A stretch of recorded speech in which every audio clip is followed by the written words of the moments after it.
You know that image you have of college? The professor at a podium? Just talking for an hour straight. The classic sage on the stage. Exactly. And everyone else is either furiously taking notes or, let's be honest, completely zoned out. Yeah, and the big question is, does that actually work? That's what we're digging into today. We're doing a deep dive into active learning and trying to figure out why the best learning feels less like a lecture and more like a workout. To do that, we're looking at a few sources, some university guys, an interview with an educator named Matthew Mahavong-Trakul, but we're really centering on a video by Steve Chase. So let's start with the big idea. Chase has this definition of active learning that's almost deceptively simple. Right, he just says it's doing things and thinking about what you're doing. That's it. It's not just about doing, it's about the thinking part.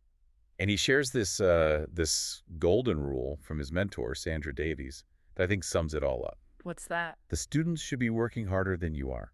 Okay, hold on.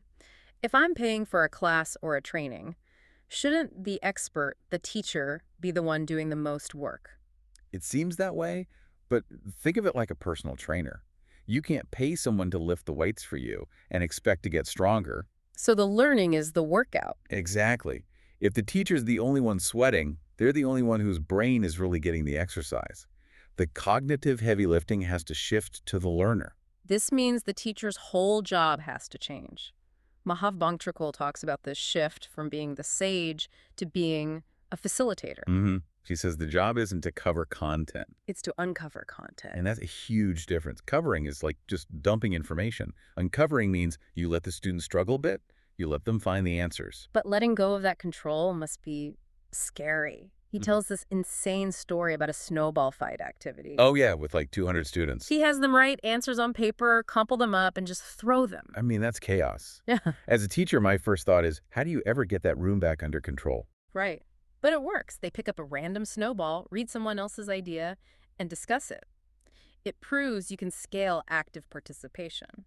So it's not just for small, intimate seminars. Not at all. But you can't have a snowball fight every day. You need, more structure than that. For sure. And that's where things like the jigsaw method or think, pair, share come in. They're structured ways for students to teach each other. They make the students resources for one another. One of the university guides we looked at actually has a whole framework for this, BOPPPS. Right, the BOPPPS model. It's a lesson planning tool. It's an acronym, right? Bridge, objective, pre-assessment. Participatory learning, post-assessment, and summary. Yeah. And that P in the middle, participatory learning, that's the engine room. That's where the actual doing and thinking happens. Exactly. It's the moment you connect what you already know to the new stuff. Okay, but what about the students who hate that? The ones who dread hearing, turn to your neighbor and discuss. That's a great point. Authentic engagement doesn't have to be loud. It's not about being an extrovert. No. And Mahavong-Trakul has a really smart solution for this, something he calls a token system. A menu of options, basically. Yeah.